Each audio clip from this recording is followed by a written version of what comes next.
Assalamualaikum warahmatullahi wabarakatuh. Kembali lagi dengan aku, Ria Aprinisa. Baik teman-teman, di video kali ini aku mau bahas soal SKB Kebidanan tentang asuhan kebidanan Kespro dan KB sesuai dengan kisi-kisi Permenpan 2021. Nah, buat teman-teman yang belum subscribe, jangan lupa tekan tombol subscribe di bawah dan nyalakan loncengnya agar kalian tidak ketinggalan video bermanfaat lainnya. Jika sudah, langsung aja kita ke soal nomor 1. Seorang perempuan umur 17 tahun datang ke PMB dengan keluhan haidnya sudah lebih dari 10 hari. Hasil anamnesis, ganti pembalut 3 kali per hari, tidak ada nyeri. Hasil pemeriksaan, tinggi badan 150 cm, berat badan 55 kg, tekanan darah 110/70, nadi 86 kali per menit, pernafasan 20 kali per menit, suhu 36,5 derajat Celcius, benjolan payudara tidak ada, abdomen tidak teraba massa dan benjolan. Diagnosis apakah yang paling mungkin pada kasus tersebut? A. Amenorea, B. Hipermenorea, C. Hipomenorea, D. Oligomenorea, E. Polimenorea. Jawaban yang paling tepat adalah B. Hipermenorea. Hipermenorea, keluhan haid yang lebih dari 10 hari dan jumlah darah diperkirakan lebih dari 80 cc. Soal nomor 2, seorang remaja perempuan umur 14 tahun datang ke PMB dengan keluhan belum pernah mengalami haid. Hasil anamnesis, sakit daerah perut setiap bulan. Hasil pemeriksaan, tekanan darah 110/70, nadi 86 kali per menit, pernafasan 20 kali per menit, suhu 36,5 derajat Celcius, tinggi badan 145 cm, berat badan 50 kg, pembesaran payudara normal, palpasi abdomen tidak ditemukan massa, inspeksi vulva dan vagina tampak lubang vagina dengan himen kebiru-biruan dan menonjol keluar. Tindakan apakah yang paling tepat pada kasus tersebut? A. Insisi himen, B. Konseling gizi, C. Kolaborasi dengan dokter SPOG, D. Edukasi personal hygiene, E. Pemberian suplemen penambah darah. Jawaban yang paling tepat adalah yang C. Kolaborasi dengan dokter SPOG. Dapat kita lihat pada pembahasan, penanganan himen imperforate membutuhkan pemeriksaan lanjutan seperti USG abdomen dan setelah diagnosis ditegakkan, maka diperlukan tindak pembedahan. Tindakan ini tidak termasuk ke dalam wewenang bidan dan sehingga harus dilakukan kolaborasi dengan dokter SPOG. Lanjut, soal nomor 3. Seorang remaja perempuan umur 17 tahun datang ke PMB dengan keluhan nyeri haid pada hari pertama dan hari kedua. Hasil anamnesis, darah haid banyak, ganti pembalut 3 kali per hari. Hasil pemeriksaan, tekanan darah 110/70, nadi 88 kali per menit, abdomen tidak teraba massa. Tindakan apakah yang paling tepat sesuai kasus tersebut? A. Memberikan analgetik, B. Menganjurkan olahraga ringan, C. Menjelaskan fisiologi terjadinya nyeri, D. Melakukan kolaborasi dengan tenaga kesehatan lain, E. Merujuk pasien ke fasilitas pelayanan yang lebih lengkap. Untuk jawaban yang paling benar adalah yang B. Menganjurkan olahraga ringan. Pada pembahasan, menganjurkan olahraga ringan seperti jalan kaki dapat membantu melancarkan aliran darah sehingga nyeri haid dapat segera membaik. Olahraga ringan yang baik dilakukan sebelum haid untuk mencegah nyeri haid.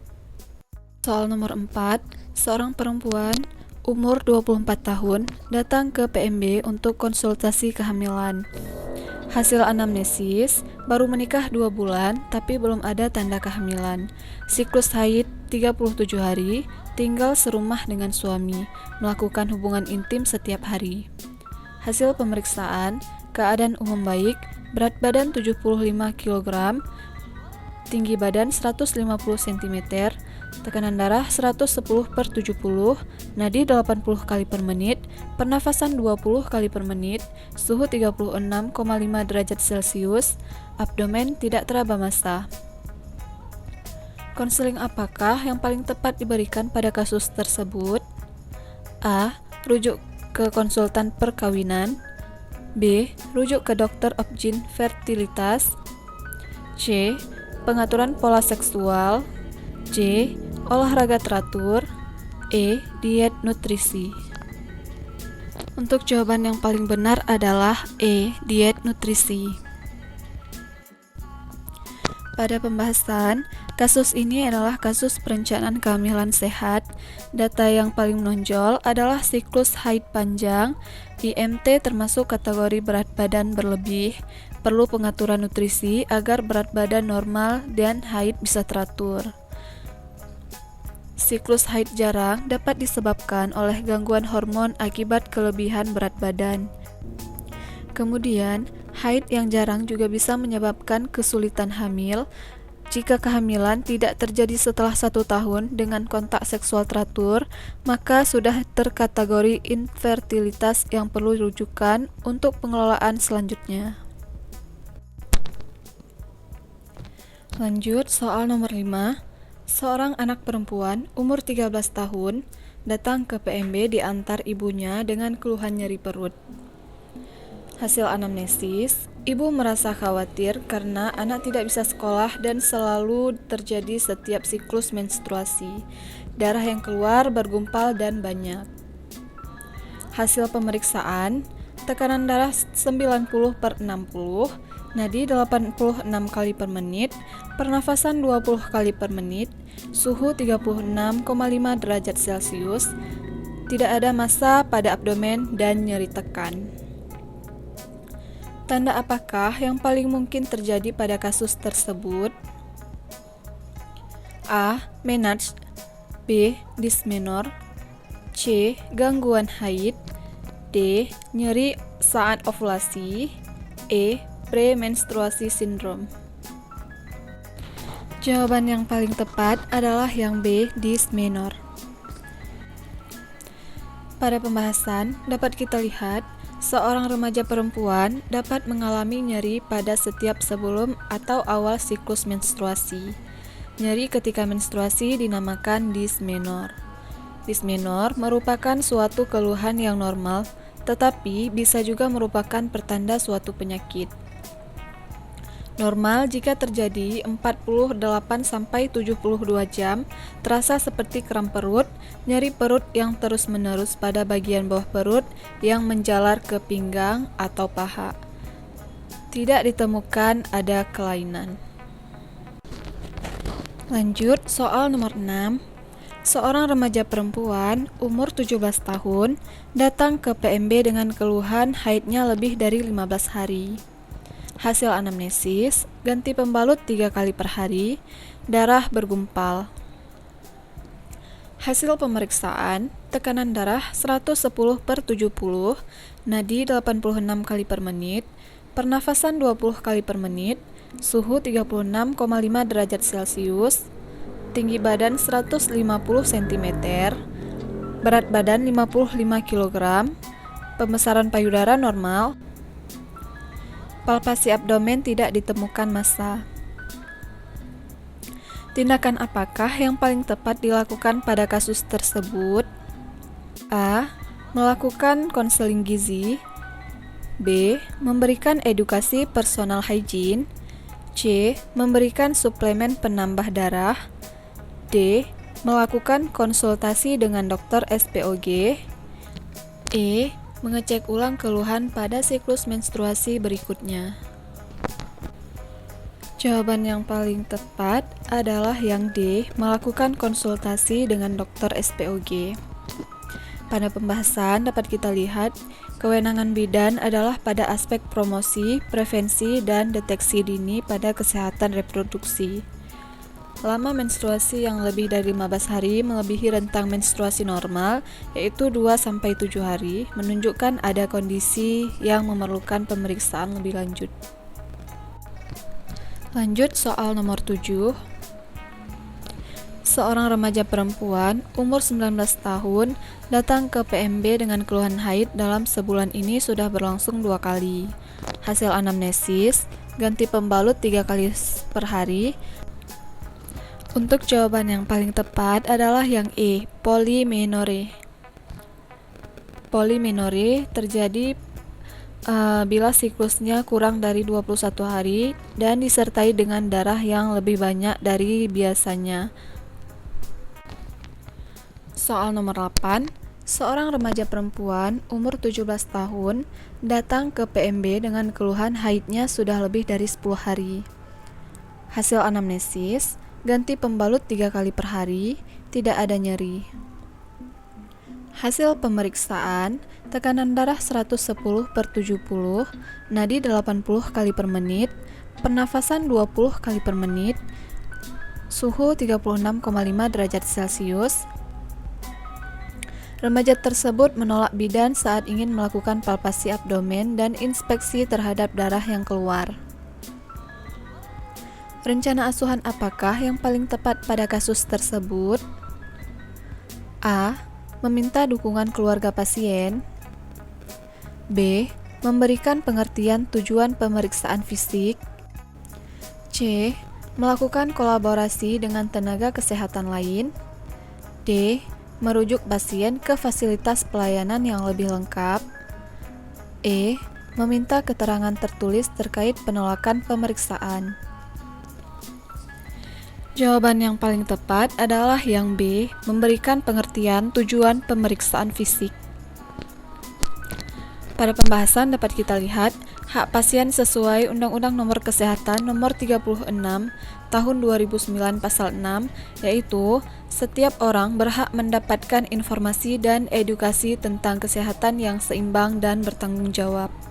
Kemudian, yang B, Pasal 8, setiap orang berhak memperoleh informasi tentang data kesehatan dirinya, termasuk tindakan dan pengobatan yang telah maupun yang akan diterimanya dari tenaga kesehatan. Kemudian yang C, penolakan pasien yang terjadi pada kasus tersebut dikarenakan kurangnya informasi terkait pengetahuan pasien tentang tujuan pemeriksaan fisik. Lanjut, nomor 9. Seorang remaja perempuan umur 14 tahun datang ke PMB dengan keluhan belum pernah mengalami haid. Hasil pemeriksaan, tekanan darah 110/70, nadi 86 kali per menit, pernafasan 20 kali per menit, suhu 36,5 derajat Celcius, tinggi badan 145 cm, berat badan 50 kg. Palpasi abdomen tidak ditemukan massa, inspeksi tampak lubang vagina dengan himen kebiruan dan menonjol keluar. Diagnosis apakah yang paling mungkin pada kasus tersebut? A. Amenorrhoe. B. Aplasia vagina. C. Atresia vagina. D. Hematometra. E. Himen imperforata. Jawaban yang paling tepat adalah E. Himen imperforata. Pada pembahasan dapat kita lihat, himen imperforata ialah selaput darah yang tidak menunjukkan lubang atau hiatus hymenalis sama sekali, suatu kelainan yang ringan dan yang cukup sering dijumpai. Kemungkinan besar kelainan ini tidak dikenal sebelum menarche. Sesudah itu, molimina menstrualia dialami tiap bulan, tetapi darah haid tidak keluar. Darah itu terkumpul di dalam vagina dan menyebabkan himen tampak kebiru-biruan dan menonjol keluar. Bila keadaan ini dibiarkan, maka uterus akan terisi juga dengan darah haid dan akan membesar, atau disebut juga dengan hematometra. Lanjut, soal nomor 10.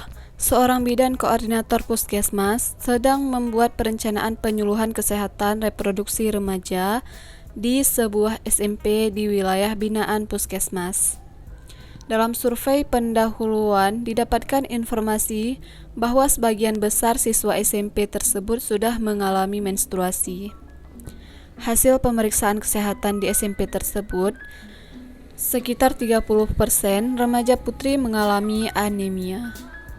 Informasi apakah yang paling prioritas diberikan pada kasus tersebut? A. Pola istirahat. B. Personal hygiene. C. Kebutuhan olahraga. D. Kesehatan reproduksi. E. Kebutuhan nutrisi.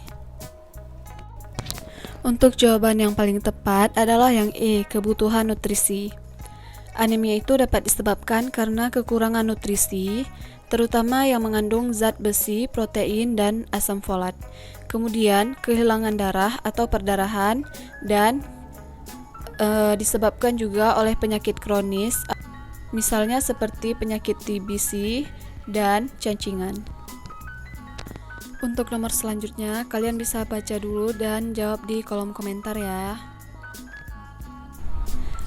Terima kasih teman-teman sudah menonton video ini. Semangat buat teman-teman yang ikut SKB CPNS. Semoga insya Allah Allah memudahkan dan insya Allah kita semua mendapatkan NIP di tahun 2022 nanti. Sampai jumpa di video selanjutnya. Assalamualaikum warahmatullahi wabarakatuh.